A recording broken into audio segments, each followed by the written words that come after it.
All right, guys, thank you so much for coming in. Welcome back to another class. I hope you guys missed me. I didn't get to see you guys last Friday, but today's a new day. We're going to be talking about why Gekko dominates ranked. We're going to be talking a lot about what has changed in the meta. We're going to talk about why he's becoming a little bit more prominent and give you some tips that you can use to play him a little bit more effectively. Okay. Just as a big reminder for anyone that's watching, okay, we are trying to reach 1,000 subscribers, and we're going to be doing a raffle for a C9 jersey. So make sure to like, comment, subscribe. That's going to give you an entry. In terms of why Gekko is really good right now, he's pretty interesting in how he slowly became more and more meta. He went from a character that you would see 3% pick rate to something as big of a 30% in the American Stage 2. So we're going to be seeing what exactly it is that makes him so strong. So when we're paying attention to Gekko himself, okay, we're going to be looking into what exactly it is that makes his kit a little bit more enticing than all the others.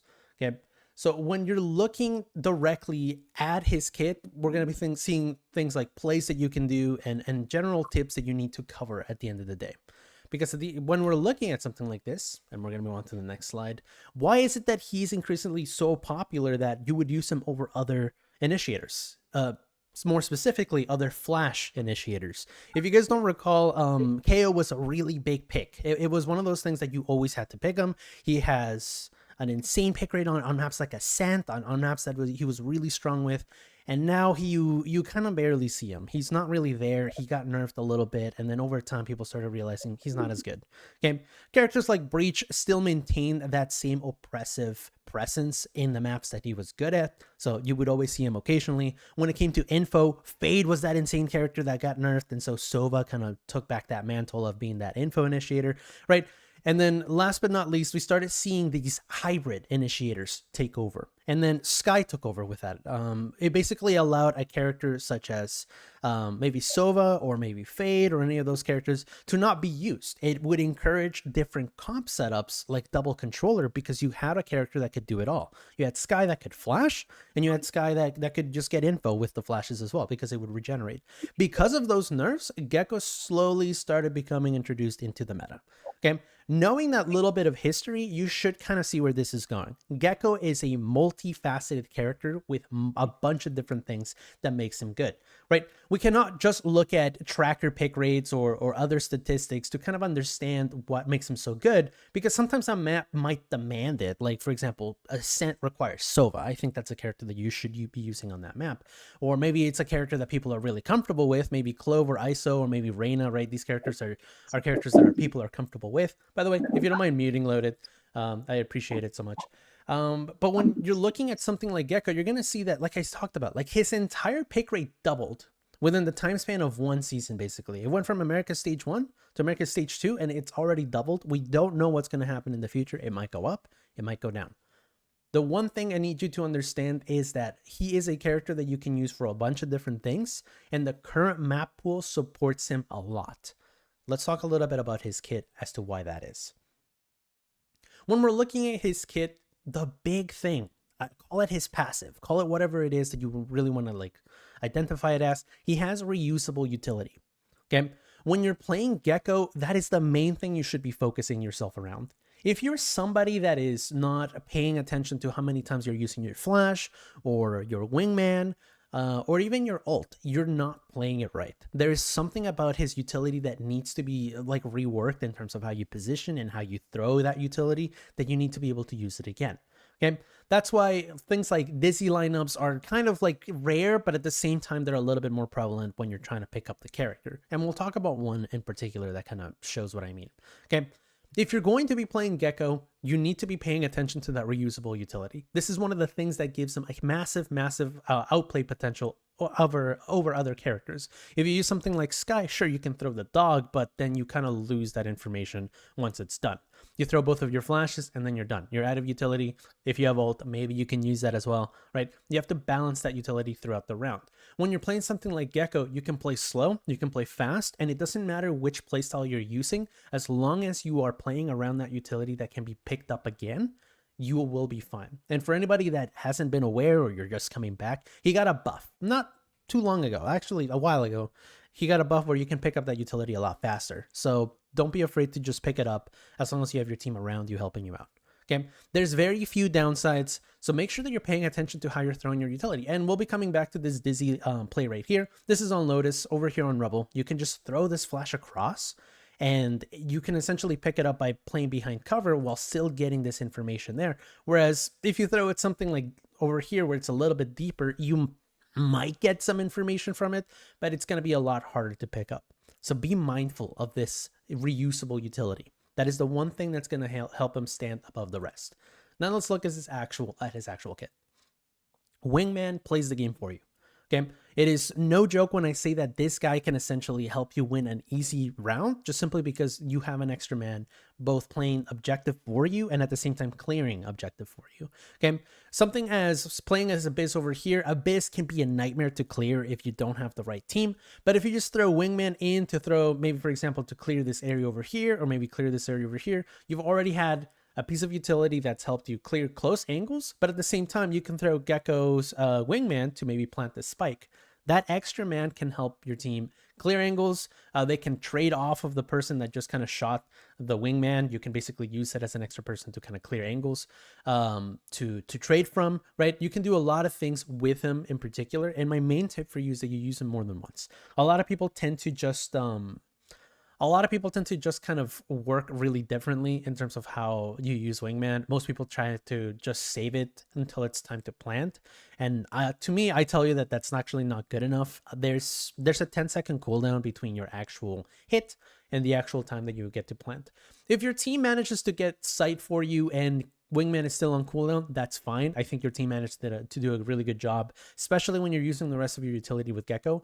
But don't be afraid to use him to clear like close angles. For example, you can use them to clear this area over here, and then if nothing's there, you can pick it up again, and then you can execute, right? If you want to go for a fast hit, then throw Wingman in there, help him plant, and then you can just do whatever it is that you need to do with him, right? Notice how you can use Gekko here to clear multiple angles while the plant is going off. Really easy stuff to pick up, right?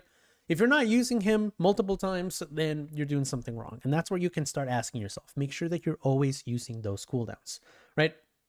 For the person that asked, yeah, you can actually throw Wingman off the map. Be very mindful. Same thing with Dizzy, same thing with Moshpit. Any piece of utility can go off of the map. Same thing with yourself. Be very mindful. Abyss is kind of quirky in that regard. They will not bounce off the wall unless there's a ledge. Let's talk about Dizzy. This is the main thing that people need to kind of pick up. His flash is insane. There are 3 things about it that make it really, really good. There's one downside to his flash, okay? Besides the fact that you have to pick it up.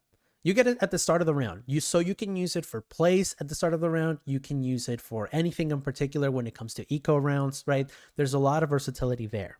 However, the main thing that makes it really good is that it is just like Sky Flash, as in it'll detect things within a 45-meter range. So if anything gets detected within 45 meters, you'll get a chance to see. So you can see in this potential lineup right here, you're able to use Dizzy to be able to get anything from the headshot to anyone playing over here by Heaven to maybe potentially anybody that's playing a little bit farther up. You're able to pick that player up simply because you're using Dizzy, right? There's sound cues when it detects somebody, and there's sound cues when it flashes somebody. There's 2 different sound cues. The first one is like a little bit of a buzz that it picks up when it does see somebody. And then last but not least, you'll get the obvious like throwing of the sploosh or whatever when it actually manages to catch somebody, right? Those are the 2 main sound cues. The third one is, what if it doesn't catch anyone? Well, that means that there's no one there. You'll know for a guarantee that no one was there, okay? At least in the visible area of the range of the Dizzy, when you clear that, okay? So that's why it's really important for you to pay attention to how you're using Dizzy and why you want to use it multiple times, okay? There's 2 ways of using Dizzy, and it depends on how you play attack and defense. So the one on attack here shows kind of what I mean by when you're playing your lineups to make sure that you're reusing those cooldowns, right? So make sure that you're constantly bringing it up. And, you know, can I bring Dizzy into another use? So for example, you can play over here by like this pipes area. You can throw it up in the air. Nothing gets caught. You pick it back up. You're ready to go again, right? Like in 10 seconds. When you're playing on defense and attack, your playstyle might change slightly, but it's still kind of the same role. On defense, you want to favor areas where there's pretty open areas. So for example, Icebox is pretty straightforward. It's a pretty open space, but there's a lot of corners, so you might not be stuck on A side when you're playing defense. You might pick something like B instead, where there's less of an area. Maybe there's more windows to play around. There's more cover. There's more rooftops to kind of clear. There's less rooftops for you to kind of like clear. There's less cover for the enemy to kind of hide in, right? So on defense, you want to play in open areas. You want to play in areas that might have openings in some way, shape, or form. So for example, you can play over here on Sunset. You can play on A. You can throw it up in the air, or low rooftop, which allows you to clear anybody on main.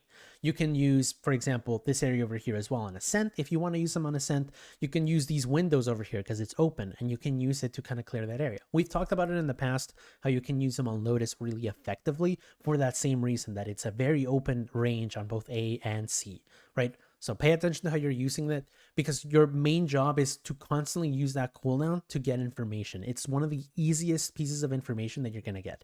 And that's what makes them so viable in ranked, because information is crazy. It's king right now in terms of getting good picks. So getting that information is going to get you more wins, in my opinion. Okay, on attack, it's a little bit different. You still want to maintain that information at an all-time high. So you still want to make sure that if your flash is off of cooldown and you're ready to use it again, then make sure you're in a position to use it again, right? However, we're going to go back to this like slide that I showed right here. When you're playing on attack, your position changes how you use your flash. So if you're able to kind of pick it up again, then I can easily say you can check that off and be like, that was okay. That was a good flash. Okay. If you're throwing it deeper into the enemy, if you have no one helping you recover that flash, then that was not a good flash. Boomer, do you mind just muting? Thank you. Thank you. So whenever you're playing on attack, the main thing that you have to focus on, again, information is king, but you need to make sure that you're focusing on your positioning, how you're throwing this Dizzy. There's a lot of easy ways to kind of bounce Dizzy off of like walls, to bounce it off of like just throwing it directly up in the air. So if you just look up directly into the air, it won't move anywhere. It'll just stay upwards. Make sure to jump. I feel like that needs to be mentioned. So make sure that you're always throwing Dizzy into areas that you can pick it back up, but you're using Dizzy in more conservative ways where you're not really trying to, throw it directly deep into enemy territory, right? That's how you want to keep that type of play style going. So that's Dizzy. Dizzy is very versatile, but I want you to really keep in mind on how you're using Dizzy besides those 2 points, okay? So playing open areas on defense, that's going to give you a really big boost in how you use them. Okay, and last but not least, on attack, make sure that you're looking for those walls. Make sure you're looking for those verticals that you can use to keep his flash up. Okay, make sure you're always able to pick it up. If you're using it once or twice, if you're using it twice or 3 times, then you're using him really, really well. If you're not picking anything up, that's still okay. Don't be thinking, oh, I need a lineup that's crazy to catch 3 players on site. Sometimes that's not even necessary. As long as you're getting information, that's good enough for your team. You can start thinking about more aggressive plays once you've gotten this main part down. Now let's talk about Mosh. Moshpit is pretty easy. I think that anybody that picked up Gekko and has played a different character such as KO, such as KJ, has already sort of understood the viability of Mosh. One thing about it is that it shares the same trajectory as KJ and as KO Molly. Okay, so if you've already used those lineups in the past, it's the exact same. So if you're someone that played KJ and want to be a little bit more aggressive or want a second character to pick up, this character might be for you. If you're someone like KO that learned all those Molly lineups, but your character just doesn't work in the meta, you can use, again, Moshpit. Works the same thing, works the same way. It's the same thing in terms of how it covers space. It kind of takes down damage and then it just explodes for massive amounts of damage. There's no reason for you to think that you need to combine it with anything else. It doesn't explode right away. And that's what makes them really good. Because what happens is in elos that are around like diamond and maybe even below, people are going to struggle with defending against really aggressive teams or being able to delay long enough for a push to fully, kind of get covered. And the enemy team, will just kind of rush in and you don't know what to do. Moshpit works really well in the sense that if they push in, you're going to get that tick damage that if you're someone that likes to play Phantom or maybe you're on eco weapons, it will give you a boost. And if you're someone that, you're playing against a team that's aggressive but won't push past the Molly, then you can also use that as a way to kind of close the enemy off because that tick damage is going to slowly go over time and it's going to give your team a little bit more time to be able to rotate over to you. Okay, That's one of the main things that I really like about his molly. You don't really have to think too much about his molly. You don't have to be like, oh, it's the post plant only, it's area denial like this area on Haven only, right? There's a lot of different ways of using it, but at the end of the day, using it around chokes is one of the best ways to kind of use it if you want to not think about it. And if you have those lineups like I mentioned by KJ, KO, use it for post plant on that diffuse. Okay, it's really easy to kind of get that down. I encourage you to pick up at least 1 or 2 lineups per site if you really want to get Gekko down, but it's not entirely necessary, as his molly is pretty straightforward. Throw it around the choke over here by CT and you're good to go, right? Pretty straightforward. Last but not least, his ultimate. You can pick up the ult once, so that means you can use it twice, meaning that it doubles as a drone. So if you have Thrash, you have your ultimate, the best way to kind of use it, if you haven't seen it before, is to just use it as a retake ult, okay? You have retake ult, guys, play outside, I'm just gonna use my Thrash, right?